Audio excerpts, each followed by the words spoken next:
राष्ट्रकवी रामधारी सिंग दिनकर लिखित खंडकाव्य रश्मिरथी त्यातला द्वितीय सर्ग कर्ण परशुराम संवाद। शीतल विरल एक कानन शोभित आदित्य का के ऊपर, कहीं उच्च प्रस्रवण चमकते झरते कहीं शुभ्र निर्झर। जहां भूमि समतल सुंदर है नहीं दिखते हैं पाहन, हरियाली के बीच खड़ा है विस्तृत एक उटज पावन। आस पास कुछ कटे हुए पीले धनखेत सुहाते हैं, शशक मूस गिलहरी कबूतर घूम घूम कण खाते हैं। कुछ तंद्रिल अलसित बैठे हैं, कुछ करते शिशु का लेहन, कुछ खाते शाकल्य दिखते बड़े तुष्ट सारे गोधन। हवन अग्नि बुझ चुकी गंध से वायु अभी पर माती है, भीनी भीनी महक प्राण में मादकता पहुंचाती है।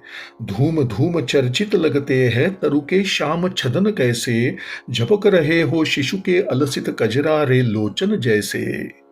बैठे हुए सुखद आतप में मृग रोमंथन करते हैं, वन के जीव विवर से बाहर हो विश्रब्ध विचरते हैं।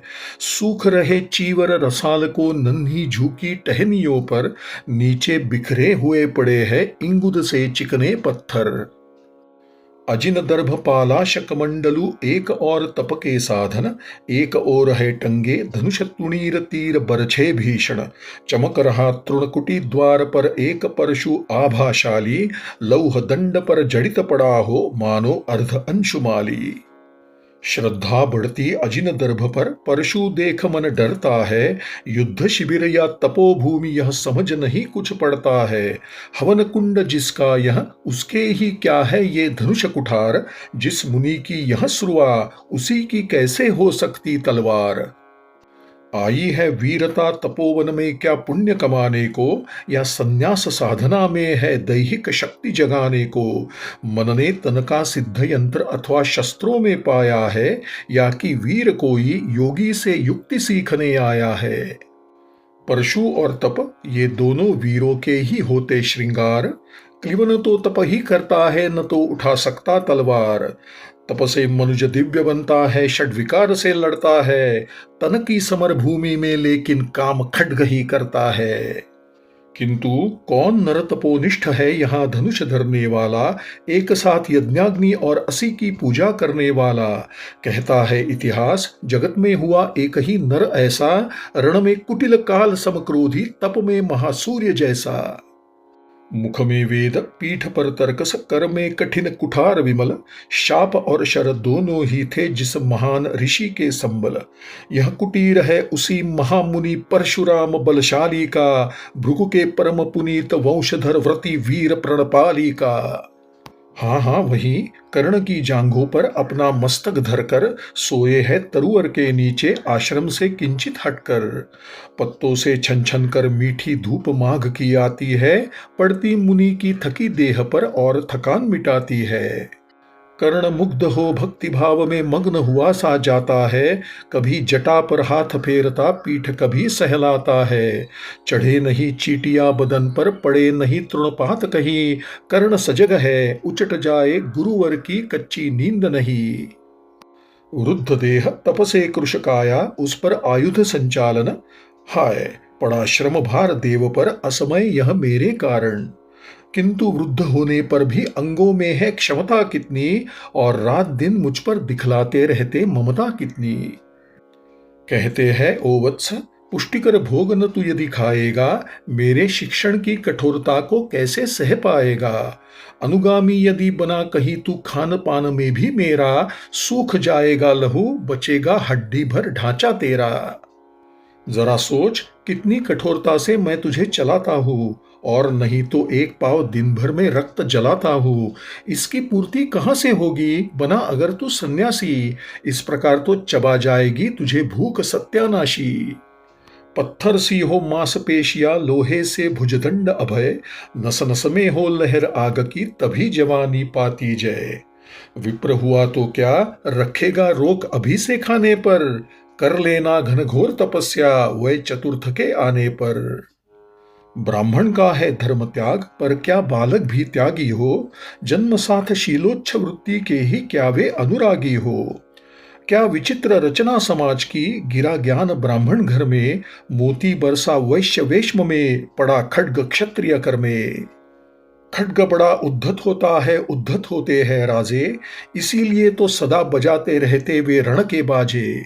और करे ज्ञानी ब्राह्मण क्या, असी विहीन मन डरता है, राजा देता मान, भूप का वह भी आदर करता है। सुनता कौन यहाँ ब्राह्मण की, करते सब अपने मन की।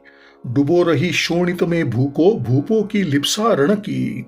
और रण भी किस लिए, नहीं जग से दुख दैन्य भगाने को, परशोषक पथ भ्रांत मनुज को नहीं धर्म पर लाने को। रण केवल इसलिए कि राजे और सुखी हो, मानी हो, और प्रजाएं मिले उन्हें वे और अधिक अभिमानी हो। रण केवल इसलिए कि वे कल्पित अभाव से छूट सके, बढ़े राज्य की सीमा जिससे अधिक जनों को लूट सके। रण केवल इसलिए कि सत्ता बढ़े नहीं पत्ता डोले, भूपों के विपरीत न कोई कहीं कभी कुछ भी बोले। जो जो मिलती विजय अहम नरपति का बढ़ता जाता है, और जोर से वह समाज के सिर पर चढ़ता जाता है। अब तो है यह दशा कि जो कुछ है वह राजा का बल है, ब्राह्मण खड़ा सामने केवल लिए शंख गंगा जल है।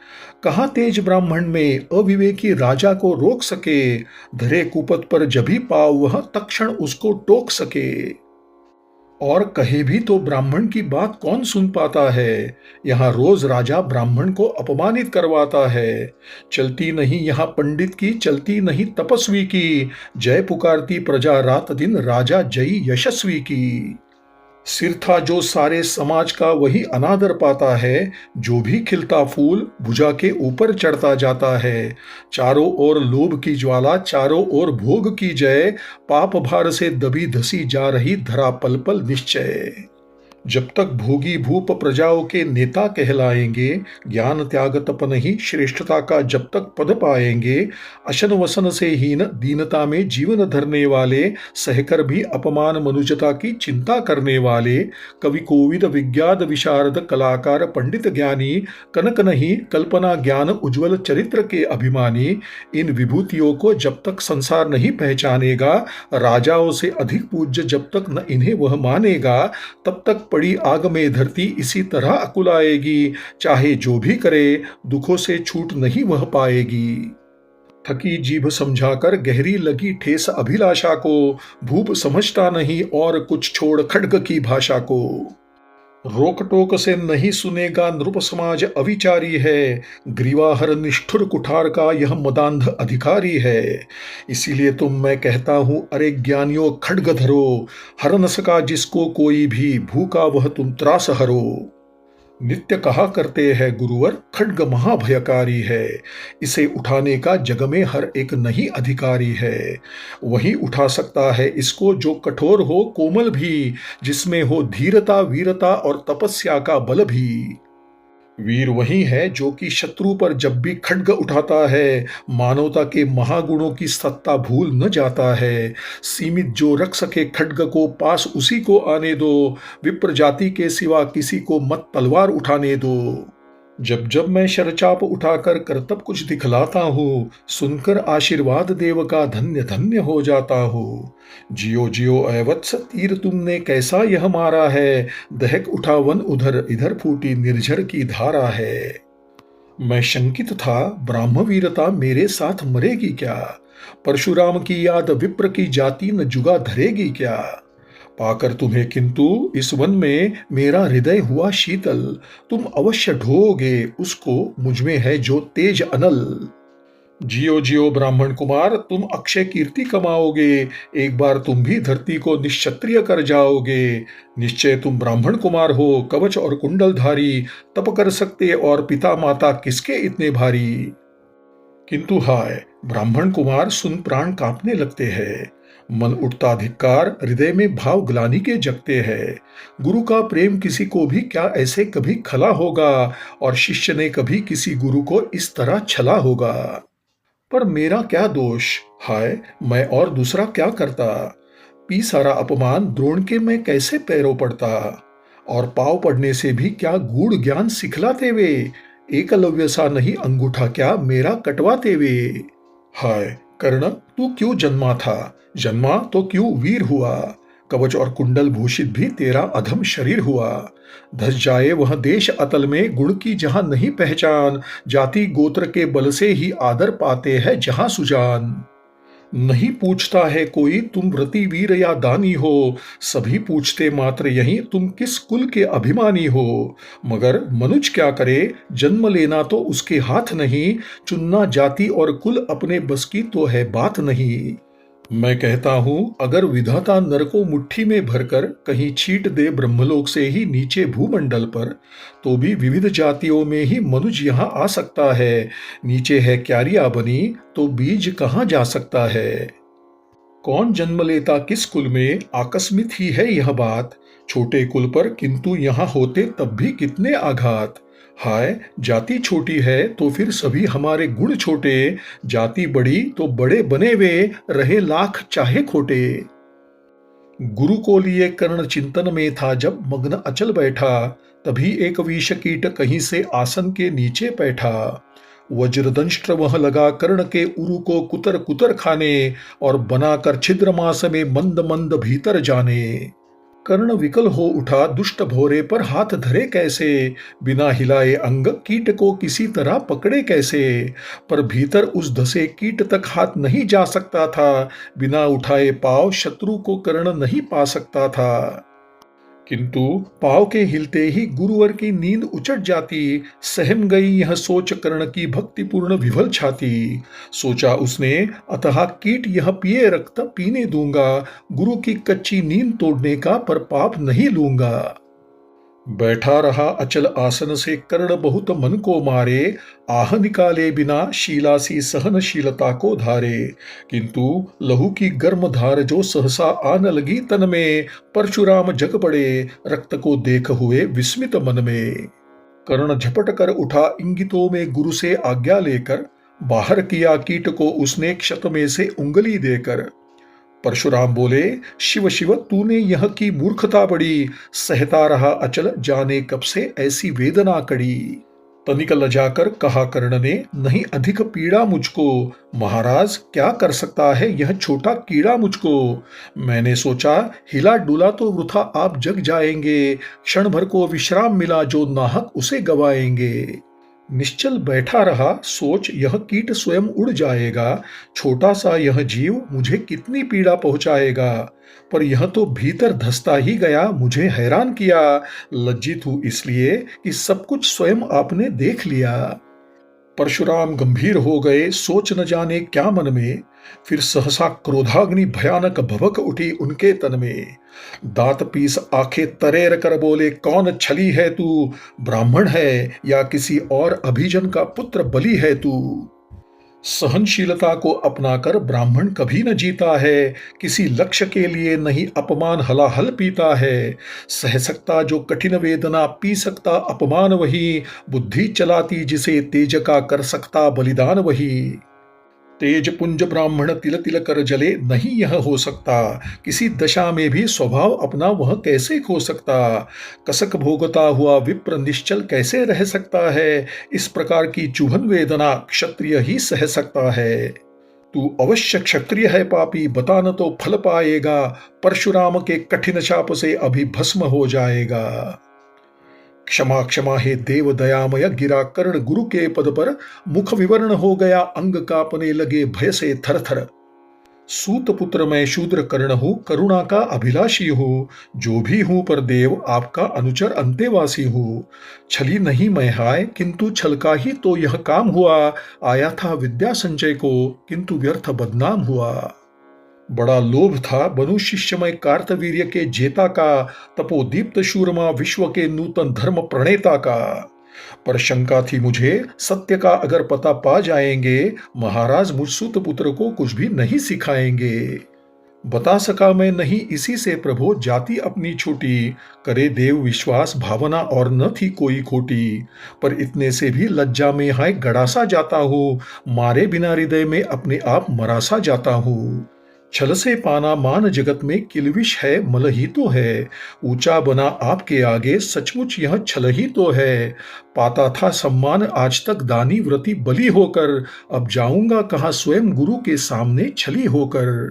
करे भस्म ही मुझे देव, सम्मुख है मस्तक नत मेरा। एक कसक रह गई, नहीं पूरा जीवन का व्रत मेरा। गुरु की कृपा शाप से जलकर अभी भस्म हो जाऊंगा, पर मदांध अर्जुन का मस्तक देव कहाँ मैं पाऊंगा।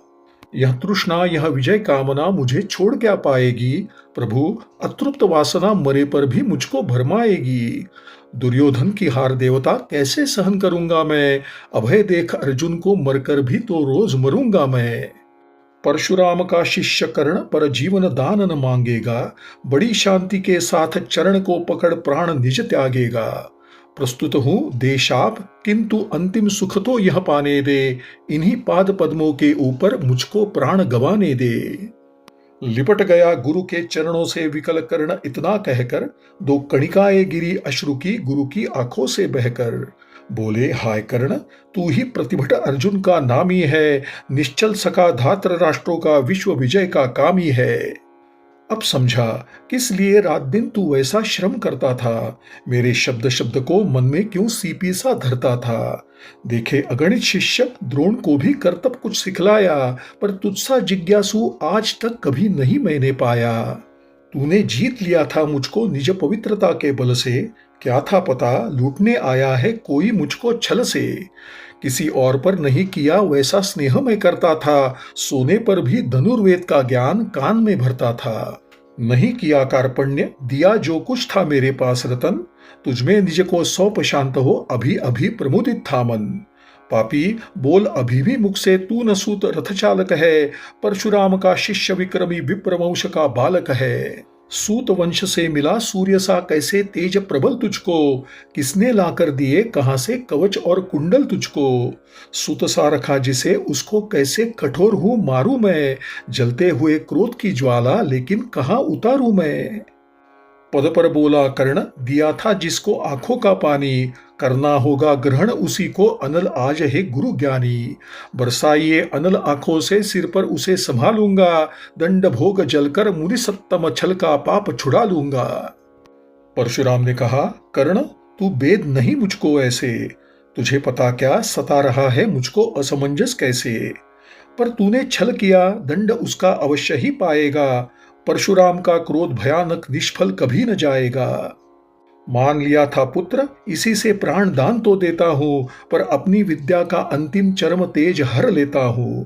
सिखलाया ब्रह्मास्त्र तुझे जो काम नहीं वह आएगा। है यह मेरा शाप, समय पर उसे भूल तू जाएगा। कर्ण विकल हो खड़ा हुआ कह, हाय किया यह क्या गुरुवर। दिया शाप अत्यंत निदारुण, लिया नहीं जीवन क्यों हर।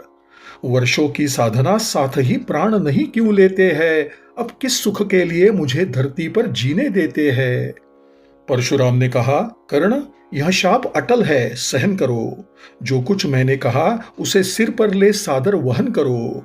इस महेंद्रगिरी पर तुमने कुछ थोड़ा नहीं कमाया है। मेरा संचित निखिल ज्ञान तूने मुझसे ही पाया है।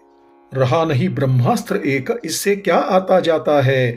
एक शस्त्र बल से न वीर कोई सब दिन कहलाता है। नई कला नूतन रचनाएं, नई सूझ नूतन साधन। नए भाव नूतन उमंग से वीर बने रहते नूतन। तुम तो स्वयं दीप्त पौरुष हो, कवच और कुंडलधारी। इनके रहते तुम्हें जीत पाएगा कौन सुभट भारी। अच्छा लो वर भी कि विश्व में तुम महान कहलाओगे। भारत का इतिहास कीर्ति से और धवल कर जाओगे। अब जाओ लो विदा वत्स, कुछ कड़ा करो अपने मन को। रहने देते नहीं यहाँ पर हम अभिशप्त किसी जन को। हाय छीनना पड़ा मुझी को दिया हुआ अपना ही धन। सोच सोच यह बहुत विकल हो रहा, नहीं जाने क्यों मन। व्रत का पर निर्वाह कभी ऐसे भी करना होता है। इस कर से जो दिया उसे उस कर से हरना होता है। अब जाओ तुम कर्ण, कृपा करके मुझको निस्संग करो। देखो मत यो सजल दृष्टि से, व्रत मेरा मत भंग करो। आह बुद्धि कहती कि ठीक था जो कुछ किया, परंतु हृदय मुझसे कर विद्रोह तुम्हारी मना रहा जाने क्यों जय। अनायास गुणशील तुम्हारे मन में उगते आते हैं। भीतर किसी अश्रु गंगा में मुझे बोर नहलाते हैं। जाओ जाओ कर्ण, मुझे बिल्कुल असंग हो जाने दो। बैठ किसी एकांत कुंज में मन को स्वस्थ बनाने दो। भय है तुम्हें निराश देखकर छाती कहीं न फट जाए। फिरा न लूं अभिशाप, पिघल कर वाणी नहीं उलट जाए। इस प्रकार कह परशुराम ने फिरा लिया आनन अपना। जहां मिला था वही कर्ण का बिखर गया प्यारा सपना। छूकर उनका चरण कर्ण ने अर्ध्य अश्रु का दान किया और उन्हें जी भर निहार कर मंद मंद प्रस्थान किया। परशुधर के चरण की धूली लेकर उन्हें अपने हृदय की भक्ति देकर निराशा से विकल टूटा हुआ सा, किसी गिरिशृंग से छूटा हुआ सा, चला खोया हुआ सा कर्ण मन में कि जैसे चांद चलता हो गहन में।